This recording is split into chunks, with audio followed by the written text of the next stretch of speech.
వెన్నకోట సుశీలాదేవి గారు రాసిన పయనం ఎచ్చటి కోయి.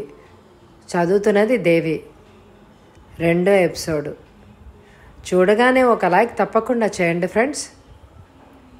ఆఫీసర్ ప్రసాద్ను చూసి చిరునవ్వు నవ్వి, కూర్చో మిస్టర్ ప్రసాద్ అన్నాడు. ఆయన మొహం ప్రశాంతత, పెదవులపై చిరునవ్వు, మాటల్లో మంచితనం ప్రసాద్కి విభ్రమాన్ని కలిగించింది. తను చూస్తున్నది కలో నిజమో అర్థం కాలేదు. కించిత్ భయం కూడా కలిగింది. ఆఫీస్లో తన కింది గుమాస్తాల్ని పురుగుల్లా చూస్తూ ఉంటాడు ఆఫీసర్. తన దగ్గరకు వచ్చిన వాళ్ళని పట్టించుకోడు. వాళ్ల వైపు కన్నెత్తి కూడా చూడ్డు, మాట్లాడు. చేతులు నొప్పెట్టేటట్లు ఫైళ్లు పుచ్చుకొని గుమాస్తాలు స్తంభాల్లాగా నిలబడవలసిందే.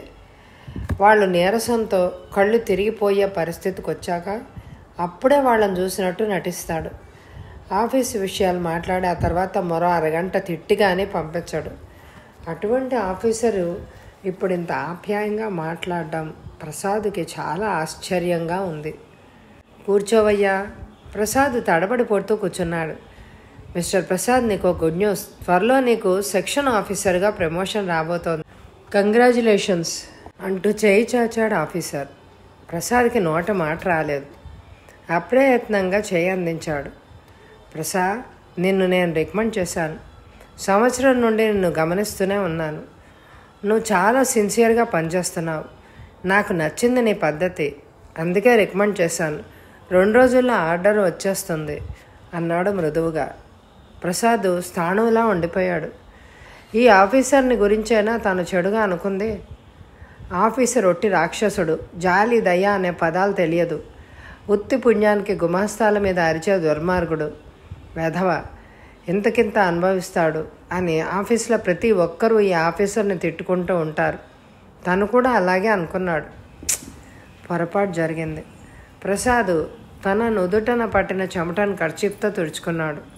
ప్రసాద్ పరిస్థితి గమనించిన ఆఫీసర్ చిన్నగా నవ్వి, చూడు ప్రసాద్, నువ్వేమనుకుంటున్నావో నేను చెప్పనా? గుమాస్తాలందరూ రాక్షసుడని తిట్టుకునే ఈ ఆఫీసర్లో ఇంత మంచితనం ఉందా అని ఆలోచిస్తున్నావు. అవునా కాదా? ప్రసాద్ని సూటిగా అడిగాడు. ప్రసాద్కి ఏం మాట్లాడాలో తెలియక తలంచుకొని కూర్చుండిపోయాడు. నాకు తెలుసు కానీ ప్రసాద్, నువ్వు ఆఫీసర్వి కాబోతున్నావు. ఈ సందర్భంలో నీకు 2 మాటలు చెప్తాను విను. మనం ఇంట్లో ఉన్నప్పుడు ఒక విధంగా ఉన్న దుస్తుల్లో ఉంటాం, కానీ బయటకు వచ్చినప్పుడు మంచి బట్టలతో స్టైల్గా ఉంటాం. ప్రతి మనిషికి 2 వేషాలు తప్పవు. ఆఫీస్లో నేను రాక్షసుడినే. అలా ఉండకపోతే ఆఫీసులో ఒక్క ఫైలు కదలదు, టైంకు పనులు కావు. ఆఫీసు విషయాల్లో తప్ప మిగతా విషయాల్లో నేను సాధారణమైన మనిషినే. నాకు మనసుంది ప్రసాద్. నేను చెప్పడం కాదు, ముందు ముందు నీకు తెలుస్తుంది. ఈ మనుషుల్ని, ఈ వాతావరణాన్ని అర్థం చేసుకోవడం ప్రయత్నించు. విష్ యూ గుడ్ లక్ అని ఎదురుగా ఉన్న ఫైల్ని చేతిలోకి తీసుకున్నాడు ఆఫీసర్. ప్రసాద్ థ్యాంక్స్ చెప్పి బయటకు వచ్చాడు. అతని కళ్ళ ముందు ఏవేవో పొరలు విడిపోతున్నట్లు అనిపించింది. నెమ్మదిగా తన సీట్లోకి వచ్చి కూర్చున్నాడు. తనకు ప్రమోషన్ వచ్చినందుకు ఆనందం కన్నా ఇన్నాళ్ళు ఆఫీసర్ని తప్పుగా అర్థం చేసుకున్నందుకు బాధగా ఉంది. ఎంత మంచి వ్యక్తి. మబ్బు చాటున చంద్రుడిలాగా, ఆ కఠినత్వం చాటున వెన్నలాంటి ఆయన మనసుని తెలుసుకోలేకపోయాడు. ఆలోచనలతో ప్రసాద్ సరిగ్గా పని చేయలేకపోయాడు. 5 కాకుండా ఫైళ్లు కట్టేశాడు. ఆలోచిస్తూ కూర్చున్నాడు. 5 దాటాక చలపతి వచ్చాడు. ప్రసాద్ వైపు ఆశ్చర్యంగా చూస్తూ, ఈరోజు చాలా వింతగా ఉందే, నువ్వు అప్పుడే దుకాణం కట్టేసినందుకు ఇంత తీరుబడిగా కూర్చున్నావంటే ఇది కళా నిజమా అన్నాడు. ఏం లేదులే పద. ఇద్దరూ బయటకు వచ్చారు. నడుద్దామా అన్నాడు చలపతి. ఇద్దరూ మౌనంగా నడవసాగారు. ప్రసాద్ హఠాత్తుగా అన్నాడు, చలపతి, నాకు ప్రమోషన్ వచ్చిందోయ్. చలపతికి ఆశ్చర్యం, ఆనందం కలిగాయి. కంగ్రాచ్యులేషన్స్ ప్రసాద్. ఇంతటి చక్కటి వార్తను చాలా విషాదంగా చెప్తావేంటి? అది కాదు చలపతి, మనం ఆఫీసర్ని రాక్షసుడని తిట్టుకుంటూ ఉంటాం కదూ. అవును, వాడు రాక్షసుడు కాక మనిషా? నేను ఒకరోజు డ్రాఫ్ట్ సరిగ్గా రాయలేదు, తప్పుగా రాశానని మొహం వాచేలా తిట్టాడు. తప్పులు చేయడం మానవ సహజం. వాడికి ఆ జ్ఞానమే లేదు. కోపంగా చలపతి అన్నాడు. చచా, అలా తిట్టకు చలపతి, ఆయన చాలా మంచివాడు అంటూ ఆఫీసర్ తనతో అన్న మాటలు చెప్పాడు. అది విని చలపతి తెల్లబోయాడు. చలపతి, పై రూపాన్ని చూసి మనిషిని అంచనా వేయకూడదు. ఆఫీసర్ అన్నట్టు ప్రతి మనిషికి 2 రూపాలు ఉంటాయి. పైకి కనిపించేది ఒకటి, ఆంతర్యంలో కనిపించేది మరొకటి. నిజమే, అధికార ధర్మానికి కట్టుబడ్డవాడు కొంత కాఠిన్యాన్ని అలవర్చుకోక తప్పదు. పోనీలే, ఇప్పటికైనా తెలిసింది. ఇద్దరూ నడుచుకుంటూ సెంటర్కి వచ్చారు. చలపతి మందు షాపులోకి నడిచి, ప్రసాద్ మందు చీటీ ఏది అని అడిగాడు. ప్రసాద్ జేబులోంచి తీసిచ్చాడు. ఆ చీటీలో ఉన్న మందులన్నీ కొని ప్రసాద్కి ఇస్తూ, ఈ మందులన్నీ వేళకు సరిగ్గా వేసుకో, తెలిసిందా? అశ్రద్ధ చెయ్యకు, చిన్నపిల్లాడికి చెప్పినట్టుగా చెప్పాడు. చలపతి, నేనేమన్నా చిన్నపిల్లాడినా? మందులు ఎందుకు వేసుకోను అన్నాడు ప్రసాద్ నవ్వుతూ. సరే, ఎంతవరకు శ్రద్ధగా వేసుకుంటావో చూస్తానుగా. ఇద్దరు షాపులోంచి బయటకు వచ్చారు. వెళ్ళొస్తా ప్రసాద్, ఈరోజు మా ఇంటావిడ త్వరగా వచ్చేయమని ఆర్డర్ వేశారు. ఆజ్ఞ పాటించక తప్పదు కదా. హోమ్ డిపార్ట్మెంటు వారికి కోపం వచ్చిందంటే మనకి ఇక పస్తే అంటూ నవ్వాడు చలపతి. సరే వెళ్ళిరా అన్నాడు ప్రసాద్. చలపతి ఆటో పిలిచాడు. అతడు దానిలోకి ఎక్కిన తర్వాత ప్రసాద్ ఇంటివైపు నడక సాగించాడు. ప్రసాద్, నిన్నొక ప్రశ్న అడగాలని చాలా రోజుల నుంచి అనుకుంటున్నాను, అడగనా? మర్నాడు సాయంత్రం ఆఫీసు వదిలాక చలపతి ప్రసాద్ని అడిగాడు. ప్రసాద్ నడుస్తున్న వాడల్లా ఆగిపోయాడు. ఏంటి చలపతి? ఆశ్చర్యంగా అడిగాడు. ప్రసాద్, నీకు నీ వాళ్ళెవరూ లేరా? ఆ ప్రశ్నతో ప్రసాద్ మొహం ఎర్రబడింది. చలపతి, ఇప్పుడు ఆ విషయం ఎందుకు? అది కాదు ప్రసాద్, ఇటువంటి సమయాల్లో మనకు కావాల్సిన వాళ్ళు దగ్గర ఉంటే మనకెంతో తృప్తిగా ఉంటుంది. ప్రసాద్ మెల్లగా నడుస్తూ, చలపతి, నాకు నా వాళ్ళెవ్వరూ రాకుండా ఉంటేనే తృప్తి. నువ్వున్నావు, నాకు అదే చాలు అన్నాడు. స్నేహితుడికి తన మీద ఉన్న అభిమానానికి పొంగిపోయాడు చలపతి. ప్రసాద్, కాస్త కాఫీ తాగుదాన్రా అంటూ చలపతి తిరిగి ఎదురుగా ఉన్న హోటల్లోకి దారితీశాడు. ప్రసాద్ అనుసరించాడు. ఇద్దరు ఒక మూలను కూర్చున్నారు. ప్రసాద్ 2 చేతుల్లో తలపట్టు కూర్చున్నాడు. చలపతి ప్రసాద్ వైపు చూశాడు.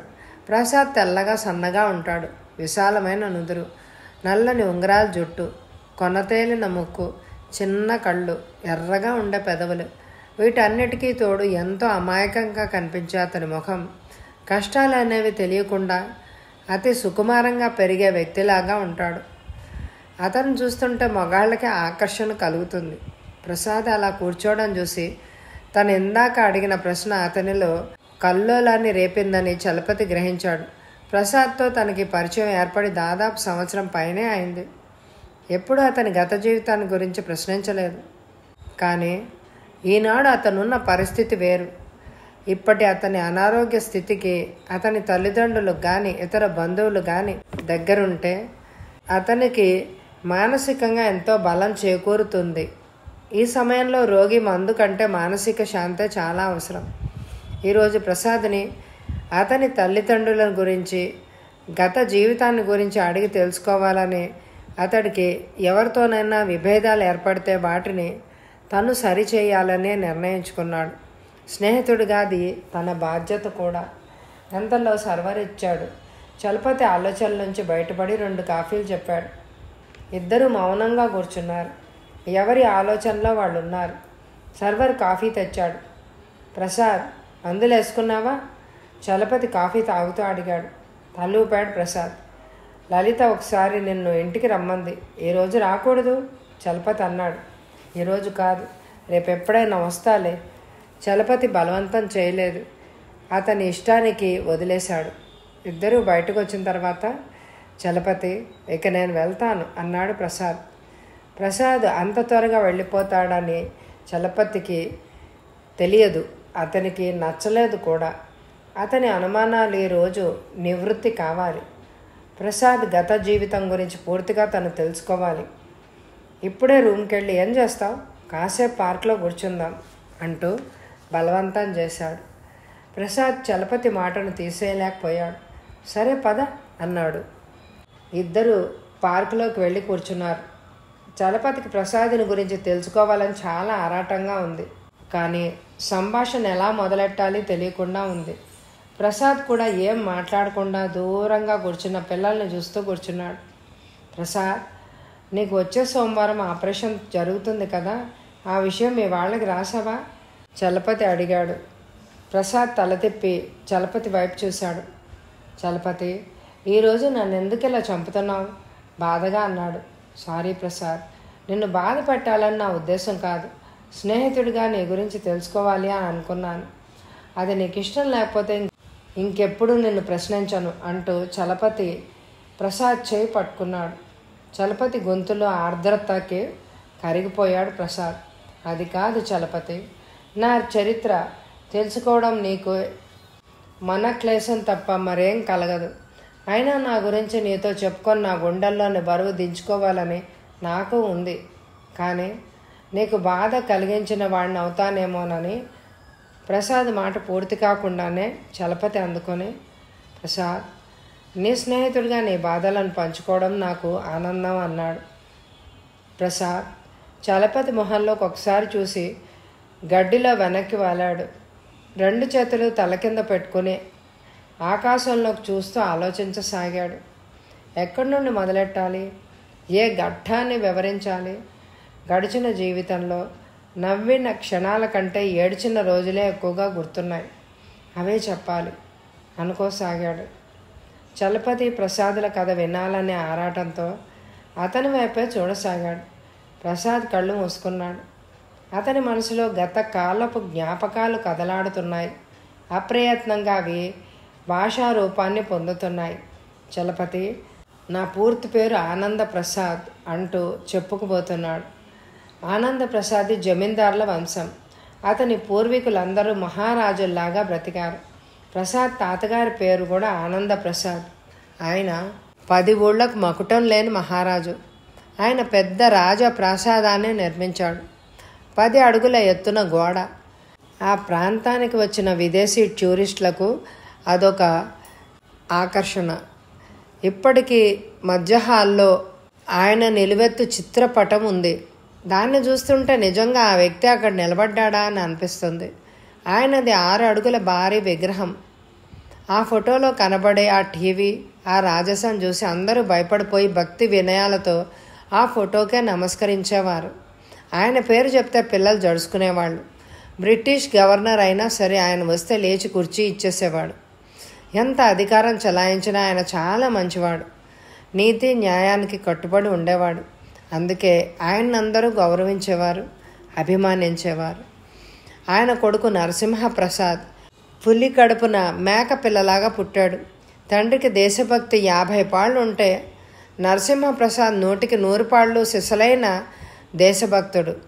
తనకున్న సంపదనంతా దేశానికి దారపోశాడు. అంతేకాదు తను స్వయంగా స్వాతంత్ర్య పోరాటంలో పాల్గొని జైలుకి వెళ్ళాడు. దేశానికి స్వాతంత్రం వచ్చాక ఆయనకి ప్రభుత్వం గౌరవ పత్రం ఇచ్చి సన్మానించింది. అప్పటికి ఆయనకి 10 ఎకరాల పొలం, దివాణం మిగిలాయి. నరసింహప్రసాద్ భార్యకి 5 లక్షల విలువ చేసే నగలున్నాయి. వాటిని ఆవిడ తనకు రాబోయే కోడలికి దాచి ఉంచింది. నరసింహప్రసాద్కు ఒక కొడుకు, కూతురుకి చిన్నప్పుడే వివాహం జరిగింది. కొడుకు ఆనందప్రసాద్ని పట్నం కాలేజీలో BAలో చేర్పించాడు. అతని కోసం ప్రత్యేకంగా బంగళా తీసుకుని వంటవాడిని, ఇతర అవసరాలకు చూడడానికి 2 నౌకర్లని ఉంచాడు. ప్రసాద్ 2వ సంవత్సరంలో ఉండగానే అతనికి మనోరమతో పరిచయం కలిగింది. మనోరమ BSc చదువుతోంది. చామన ఛాయ రంగులో సన్నగా నాజూగ్గా ఉంటుంది. పరిచయాలు ఎప్పుడు చిత్రంగానే జరుగుతూ ఉంటాయి. ఆ సంవత్సరం చివరిలో కాలేజీ వార్షికోత్సవాలు జరిగాయి. ఆ ఉత్సవంలో మనోరమ ఒక చక్కని లలిత గీతం పాడింది. ఆ పాట ప్రసాద్ను ఆకర్షించింది. ఆనాటి కార్యక్రమం ముగిసేసరికి రాత్రి 10 దాటింది. సాయంత్రం నుండే సన్నగా పడుతున్న వాన రాత్రి అయ్యేసరికి ఎక్కువైంది. ప్రసాద్ ఆడిటోరియం బయటకు వచ్చి తన కారు కోసం ఎదురు చూస్తూ నిలబడ్డాడు. కారు అరగంట ఆలస్యంగా వచ్చింది. డ్రైవర్ ప్రసాద్ను చూస్తూనే వంగి వంగి దండాలు పెడుతూ ఆలస్యానికి ఏవేవో కారణాలు చెప్పసాగాడు. ప్రసాద్ దాన్నేమే పట్టించుకోకుండా కారులో కూర్చున్నాడు. కారు గేటు దాటుతుండగా పక్కనే ఉన్న సైకిల్ షెడ్లో ఎవరో నిలబడినట్టు అనిపించింది. ప్రసాద్ కారు ఆపించాడు. ఆగిన కారును చూసి ఆ వ్యక్తి వెలుగులోకి వచ్చింది. ఆమె మనోరమ. ఆశ్చర్యపోయాడు ప్రసాద్. మనోరమ, మీరా? అరే రండి రండి అంటూ డోర్ తెరిచాడు ప్రసాద్. మనోరమ లోపలికొచ్చి కూర్చుంది. ఇందాక నుంచి ఇక్కడే నిలబడ్డారా? అవుననుకోండి, రిక్షా కోసం చూస్తున్నాను. ఈ వర్షంలో ఒక్క రిక్షా కూడా కనపడమే లేదు. మీ ఇల్లు ఎక్కడా? చెప్పింది మనోరమ. డ్రైవర్, ముందు ఆమె ఇంటికి పోనీ. మీ పాట చాలా బాగుంది, ప్రసాద్ మెచ్చుకోలుగా అన్నాడు. థ్యాంక్స్ అంటూ చిన్నగా నవ్వింది మనోరమ. ప్రసాద్కి కొత్త వాళ్ళతో మాట్లాడాలంటే బిడియం, అందులోనూ ఆడవారితో మరీ మొహమాటం. మౌనంగా బయటికి చూస్తూ ఉండిపోయాడు. డ్రైవరు 10 నిమిషాల్లో మనోరమ ఇంటి ముందు ఆపాడు కారు. మనోరమ కారు దిగుతూ, లోపలికి రండి, మా ఫాదర్ని పరిచయం చేస్తాను అంది. ఇప్పుడా? 10 దాటింది, బాగుండదు, మరోసారి తప్పకొస్తాను అని అన్నాడు. మీ సహాయానికి చాలా థ్యాంక్స్.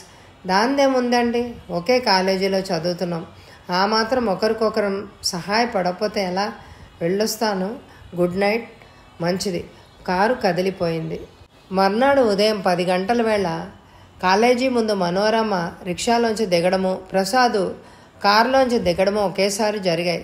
ప్రసాద్ కారు దిగుతుండగా గుడ్ మార్నింగ్ సార్ అంది నవ్వుతూ మనోరమ. ప్రసాద్ కూడా గుడ్ మార్నింగ్ అన్నాడు. మనోరమ కాలేజీకి వెళ్ళబోతుండగా ప్రసాద్ పిలిచాడు. 1 నిమిషం ఆగండి. మనోరమ వెనక్కు తిరిగింది. కాలేజీకి రాగానే మిమ్మల్ని కలవాలనుకుంటున్నాను, ఇంతలోనే మీరే కనపడ్డారు. ఎందుకు? అతని పక్కనే నడుస్తూ అంది.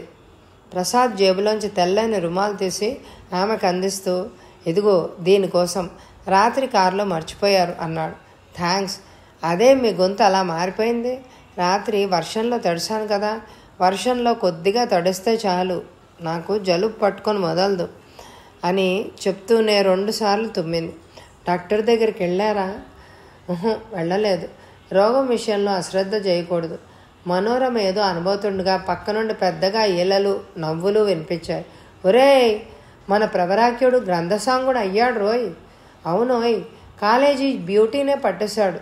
ఎలా అయినా మనవాడు లక్కీనే. వీళ్ళందరికీ స్నేహం ఎప్పటి నుంచి కుదిరిందంటావు? ప్రేమ పాఠాలన్నీ నేర్పించేసుకున్నాడు. మనకంటే వీడే నయం. ఒరేయ్ ప్రవరాఖ్య, మాకు కూడా ప్రేమ పాఠాలు నేర్పవు? వెర్రిగా అరుపులు నవ్వులు వినిపించాయి. ఆ మాటలు నవ్వులు వింటుంటే ప్రసాద్కి ఒళ్ళు మండిపోయింది. ముఖం ఎర్రబడింది. తలెత్తుకోలేకపోయాడు. మనోరమ ఏమనుకుంటుందో, ఆమె ఎంత బాధపడి ఉంటుందో. తనే ఆమెతో మాట్లాడి వీళ్ళందరి దృష్టిలో ఆమెను దోషిగా నిలబెట్టాడు. ఆమె తన గురించి ఎంత అసహ్యంగా అనుకుంటుందో. ప్రసాద్ మనోరమ వైపు కన్నెత్తి కూడా చూడలేక తలంచుకొని గబగబా తన క్లాసులోకి వెళ్ళిపోయాడు. మరో 2 రోజుల వరకు ప్రసాద్ కనపడినప్పుడల్లా కుర్రాళ్ళు విక్కిరిస్తూనే ఉన్నారు. కానీ ప్రసాద్ వాటిని పట్టించుకోలేదు. ఇదివరకులాగా తలంచుకొని వెళ్ళి క్లాసులో కూర్చుంటున్నాడు. కాలేజీ అయ్యాక కారులో ఇంటికి వచ్చేస్తున్నాడు. తమని పట్టించుకోకుండా ప్రసాద్ గంభీరంగా ఉండడం చూసి ఆ కుర్రాళ్ళు నోళ్ళు మూత పడిపోయాయి. అసలు ప్రసాద్ అంటే ఆ కాలేజీ కుర్రాళ్లకు ఒక విధమైన ఆరాధన ఉంది. అతని అందమైన రూపం, గాంభీర్యం, టీవీ వాళ్ళని ఎంతో ఆకర్షించి అతనంటే అనురాగంతో పాటు భయాన్ని కూడా కలిగించింది. కొంతమంది అల్లరి కుర్రాళ్ళు అతనిని ఏడిపించాలని ప్రయత్నించారే కానీ అతని ముందు సాగలేదు. అందుకే కొద్ది రోజులకే అంతా సర్దు మణిగిపోయింది. కాలేజీలో ప్రసాద్కి చెప్పుకోదగ్గ స్నేహితులు ఎవ్వరూ లేరు. సాయంత్రం కాలేజీ నుంచి ఇంటికి రాగానే లాన్లో కూర్చొని పుస్తకాలు చదువుకుంటాడు. అతనికి నవలలంటే చాలు. మార్కెట్లోకి వెలువడిన తెలుగు, ఇంగ్లీషు నవలలన్నిటినీ కొని చదివేసేవాడు. అంతేకాదు, ప్రసాద్కి చిన్నప్పటి నుండి ఆటలంటే చాలా ఇష్టం. తండ్రి నరసింహప్రసాద్ కూడా ఆటలాడితే శరీరం గట్టిపడుతుందని కొడుకుతో ప్రత్యేకంగా ఒక కోచ్ మ్యాన్ని శిక్షకుడుగా ఏర్పాటు చేశాడు. అతడు రోజు వచ్చి ప్రసాద్కి 1 గంటో 2 గంటలో ఆడేవాడు. అతనికి రకరకాల ఆటలు నేర్పించాడు. అందువల్ల ప్రతి సంవత్సరం కాలేజీ ఛాంపియన్ ప్రసాదే. ఒకరోజు సాయంత్రం 6 గంటల వేళ ప్రసాద్ బుక్ స్టాల్లో కొత్త ఇంగ్లీష్ నవల చూస్తున్నాడు. ఇంతలో వెనక నుంచి హలో ప్రసాద్ గారు అన్న పిలుపు వినిపించింది. ప్రసాద్ వెనక్కి తిరిగాడు. మనోరమ నవ్వుతూ నిలబడింది. ఓ మీరా? ఆ రోజు కుర్రవాళ్ల మాటలు విన్న తర్వాత మళ్ళీ మనోరమ మొహం చూడలేకపోయాడు. వాళ్ళ మాటలు విని ఆమె ఏమనుకుందో, తననంతా తిట్టుకుందో అనుకుంటూ బాధపడ్డాడు చాలా రోజులు. మనోరమ ఇక తనతో మాట్లాడదని, అసలు తన ముఖమే చూడదని అనుకున్నాడు. ఆమె ఇప్పుడు అలా పలకరించడం, ప్రసాద్కి చాలా ఆశ్చర్యం కలిగించింది. ఏంటి ఇలా వచ్చారు? ఓహో, కొత్త ఇంగ్లీష్ నవల చూస్తున్నారా? చాలానే సెలెక్ట్ చేసి పెట్టారే, గలగలా మాట్లాడేసింది. అవునండి, రోజుకో పుస్తకం చదవందే నాకు నిద్ర పట్టదు అన్నాడు ప్రసాద్. అరే, అయితే చాలా నవలలు చదివే ఉంటారు. మీకు నవలలంటే అంత పిచ్చన్నమాట. ఇన్నాళ్ళు ఆ పిచ్చి నాకు ఒక్కదానికే ఉందనుకున్నాను. ఏం పుస్తకాలు సెలెక్ట్ చేశారు? నేను చూడొచ్చా? చనువుగా ముందుకొచ్చి ప్రసాద్ సెలెక్ట్ చేసి పెట్టుకున్న పుస్తకాలని చూడసాగింది. మనోరమ వైపు ఆశ్చర్యంగా చూస్తున్నాడు ప్రసాద్. అబ్బా, ఇవన్నీ నాకెంతో ఇష్టమైన నవలలు, నాకు కూడా ఇస్తారా? చదివి మళ్ళీ ఇచ్చేస్తాలేండి అంది. మీకు కావాల్సినవి తీసుకోండి, ఈ కొత్త పుస్తకాల్లో ఇంతకన్నా మీకు నచ్చినవి ఉంటే సెలెక్ట్ చేయండి అన్నాడు ప్రసాద్. మనోరమ మరికొన్ని ఏరింది. డ్రైవర్ వాటిని తీసుకెళ్లి కారులో పెట్టాడు. ప్రసాద్ ఆ పుస్తకాలకు డబ్బు ఇచ్చాడు. ఇక నేను వెళ్తానండి అంది మనోరమ. ఎక్కడికి? ఇంటికి. అయితే కారులో డ్రాప్ చేస్తాను రండి అన్నాడు. మనోరమ వెంటనే అంగీకరించింది. ఇద్దరూ కారులో కూర్చున్నారు. డ్రైవరు కార్ స్టార్ట్ చేశాడు. మీ కారు చాలా బాగుంది, ముఖ్యంగా ఈ రంగు నాకు చాలా నచ్చింది. ధర ఎక్కువైనా పట్టుబట్టి నాన్నగారి చేత కొనిపించాను. అందుకే దీన్ని ఎవరైనా వాడుకోవడం నాకు ఇష్టం ఉండదు. మన అభిప్రాయాలు చాలా కలుస్తాయి కదూ అంది. ప్రసాద్ నవ్వాడు. ఏదైనా హోటల్కి వెళ్ళి కాఫీ తాగుదాం, మీకేమైనా అభ్యంతరమా అడిగాడు ప్రసాద్. అబ్బే ఏం లేదు, అటువంటివి నాకు చాలా ఇష్టం కూడాను ప్రత్యేకంగా అంది. మనోరమ మాటల్లోని చొరవ, ఉత్సాహం ప్రసాద్కి ముచ్చట గొలిపాయి. తనలా ఉండలేడు, కానీ అలా ఉండే మనుషులంటే తనకి చాలా ఇష్టం. మీరు మళ్ళీ నాతో మాట్లాడనే లేదు. బహుశా ఆ రోజు ఆ కుర్రాళ్ళు అన్న మాటలకి మీరు బాధపడ్డారా ఏమిటి అంది మనోరమ. ఏ, మీకు బాధ కలగలేదా? నేనేం అనుకోలేదు. కుర్రాళ్లకు అలా ఏడిపించడం సరదా, అది వాళ్ళ సహజ లక్షణం. అలా ఉంటేనే నాకు చాలా ఇష్టం. భలే సరదాగా ఉంటుంది, నేను బాగా ఎంజాయ్ చేస్తాను అంది ఉత్సాహంగా. మనోరమ మాటలు ప్రసాద్కి వింతగొలిపాయి. ఆడపిల్ల మగపిల్లలు ఏదైనా అంటే ఏడ్చి గోల చేసి దిగులు పడుతుందనే విన్నాడు, కానీ ఇలా సరదా పడుతుందని తెలియదు. ఈమె స్వభావం కొత్తగా ఉంది అని అనుకున్నాడు. పోనీలేండి, మీరు అలా తేలిగ్గా తీసుకోవడం నాకెంతో సంతోషం కలిగించింది. మీరెంత బాధపడ్డారు అని నేను చాలా సిగ్గుపడిపోతున్నాను అన్నాడు ప్రసాద్. డోంట్ వరీ, నేను వాటిని పట్టించుకోను. కానీ నేను ఎప్పుడు బాధపడేది ఎందుకో తెలుసా? తీక్షణంగా అంది. హఠాత్తుగా ఆమె మూడీగా మారిపోయి సీరియస్గా అయిపోవడం ప్రసాద్కి ఆశ్చర్యం కలిగించింది. ఎందుకు చెప్పండి? అదిగో అదే, మీరు అలా గౌరవించడం నాకేమాత్రం నచ్చలేదు. ప్రస్తుతం నన్ను బాధించేది అది. మనిద్దరం ఒకే కాలేజీలో చదువుకుంటున్నాం, మనం స్నేహితుల మధ్య మన్నన ఉండకూడదు. ప్రసాద్ నవ్వేశాడు. నిజమే మనోరమ, నాకు ఇలా పిలవడమే ఇష్టం. అమ్మయ్య, అయితే పర్వాలేదే. కార్ హోటల్ ముందు ఆగింది. దిగు, డోర్ తీశాడు. ఇద్దరూ లోపలికి వెళ్ళారు. స్వీట్ తీసుకుంటారా? ప్రసాద్ అడిగాడు. ముందు కాఫీ తాగుదాం, ఆ తర్వాతే స్వీటు. నాకు అదే అలవాటు అంది మనోరమ. అరే, నా అలవాటు కూడా అదే ప్రసాద్ అన్నాడు. మనోరమ కిలకిలా నవ్వింది. ప్రసాద్ చాలా విచిత్రంగా ఉంది కదూ. మన ఇద్దరి అభిరుచులు అలవాట్లు ఒకటే, అందుకే మన ఇద్దరికి స్నేహం కుదిరింది. మనోరమ నవ్వు అతని గుండెల్లో సూటిగా తాకి చిన్నగా కదిలించింది. కానీ వెంటనే సర్దుకున్నాడు. కాఫీ తాగడం అయ్యాక ప్రసాద్ గులాబ్ జామ్ తెప్పించాడు. ఈ స్వీట్ ఇష్టమేనా? ఓ. మనోరమ స్పూన్తో కొద్దిగా తీసుకుని నోట్లో పెట్టుకుంది. ప్రసాద్, నీలో నచ్చంది ఒకటే. ప్రసాద్ ఏమిటి అన్నట్టు చూశాడు. ప్రసాద్, నువ్వు BA గ్రూప్ తీసుకోవడం ఏమీ బాగాలేదు, నాలా BSc తీసుకోవాల్సింది అంది. నాకు ఆర్ట్స్ గ్రూప్ అంటేనే ఇష్టం, ముఖ్యంగా చరిత్ర నాకు చాలా అభిమానమైన విషయం. మా నాన్నగారు నాకు జ్ఞానం తెలిసినప్పటి నుంచి చరిత్ర పాఠాలు నూరిపోస్తూ ఉండేవారు, అందుకే BA తీసుకున్నాను. ఈ విషయంలో మాత్రం మన అభిరుచులు వేరయ్యాయి అని నవ్వాడు. పర్వాలేదులే, అన్నీ కలిస్తే చప్పగా ఉంటుంది, కొద్దిగా భేదం ఉంటేనే థ్రిల్. స్వీట్ తిన్నాక ఇద్దరు బయటకు వచ్చారు. ప్రసాద్, నువ్వు మా ఇంటికి వస్తానని మాటిచ్చావు, ఈరోజు మా ఇంటికి రావాలి. వస్తానంటే కానీ కారెక్కను. చిన్నపిల్లలా మారం చేసింది. అలాగే వస్తాను, ఎక్కు అన్నాడు. మనోరమ ఎక్కింది. 10 నిమిషాల్లోనే మనోరమ ఇంటికి కారు వచ్చి ఆగింది. మనోరమ ప్రసాద్ని లోపలికి తీసుకెళ్ళి తండ్రికి పరిచయం చేసింది. తండ్రి రిటైర్డ్ తహసీల్దార్. ప్రసాద్ తండ్రి పేరు వినగానే ఆనందపడిపోయాడు ఆయన. బాబూ, నువ్వు నరసింహప్రసాద్ గారి కుమారుడివా? మీ ప్రాంతంలో నేను పనిచేశాను. నా పేరు కరుణాకర్రావు. మీ తాతగారు మహారాజులు, మీ నాన్నగారు గొప్ప దేశభక్తులు. ఆ కాలంలోని జమీందారులలో మీ నాన్నగారు గొప్ప దాతలు. బాబు, మిమ్మల్ని చూస్తుంటే మీ తాతగారిని చూసినట్టుగానే ఉంది. మీరు మా ఇంటికి రావడం నిజంగా మా అదృష్టం. ఆయన ఆనందంతో పొంగిపోయాడు. ఆయన పొగుడుతూ ఉంటే బిడియంగా కూర్చున్నాడు ప్రసాద్. మనోరమ ఆశ్చర్యంగా వింటోంది. బాబు ప్రసాద్, నాకు 2 అమ్మాయిలు 2 అబ్బాయిలు. మనోరమ అమ్మాయిల్లో పెద్దది. అందరిలోకి పెద్దవాడు డాక్టర్. అమెరికాలో పై చదువులు చదువుతున్నాడు. వాడి తర్వాత మనోరమ, తర్వాత 2 చదువుకుంటున్నారు. ఏదో చిన్న సంసారం బాబు, తిండికి లోట్లేదు అంతే. మాలాంటి సంసారుల బాధలు మీ బోటి జమీందారులకు అర్థం కావు. ఇంకా మేము జమీందారులం ఏంటండి, అవన్నీ ఎప్పుడో పోయాయి. అయితే మాత్రం మీరు కోటీశ్వరులు. మీ కాలి గోటికి కూడా మేము సరికాము. ఆయన మరీ అంతగా పొగడ్డం ప్రసాద్కి నచ్చలేదు. మనోరమ, మీ అమ్మగారు కనిపించరే? ఆవిడ పోయి 5 ఏళ్ళు అయింది అన్నారు ఆయన. మీరు మాట్లాడుతూ ఉండండి, నేను భోజనం ఏర్పాట్లు చేసి వస్తాను అని లోపలికి వెళ్ళింది. ప్రసాద్ వద్దని చెప్పినా వినిపించుకోకుండా డైనింగ్ టేబుల్ దగ్గరకు లాక్కొచ్చింది మనోరమ. ముగ్గురు భోజనాలు చేయసాగారు. చిన్నపిల్లలు 2 ట్యూషన్కి వెళ్ళారు. 9 వరకు రారు అన్నాడు ఆయన.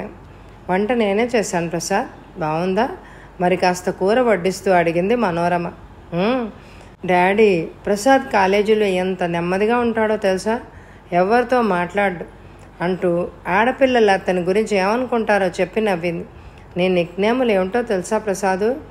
బుద్ధు, ముద్దపప్పు, బుచ్చిబాబు. ఇంకా అప్పటికే ప్రసాద్ మొహం ఎర్రబడిపోయింది. తలంచుకొని గబగబా తినసాగాడు.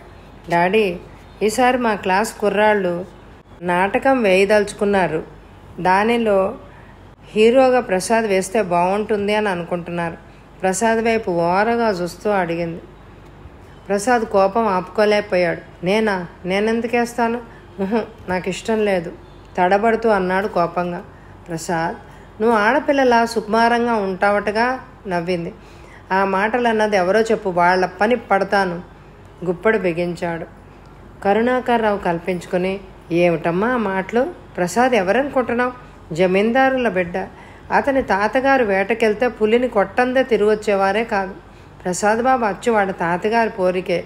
ఊరికే అన్నాలే డాడీ. సారీ ప్రసాద్, మా అమ్మాయికి ఇంకా చిన్నతనం పోలేదు. దాని మాటలు పట్టించుకోకే. నువ్వు భోజనం చేయమను. నీ మాటలు కట్టిపెట్టి అబ్బాయికి ఏం కావాలో చూడు. ప్రసాద్ మౌనంగానే భోజనం ముగించాడు. ఇక వెళ్ళొస్తానండి. అప్పుడప్పుడు వస్తుండు బాబు. అలాగేనండి. మనోరమ కారు వరకు వచ్చింది. ప్రసాద్, ఇందాకటి నా మాటలకి కోపం వచ్చిందా?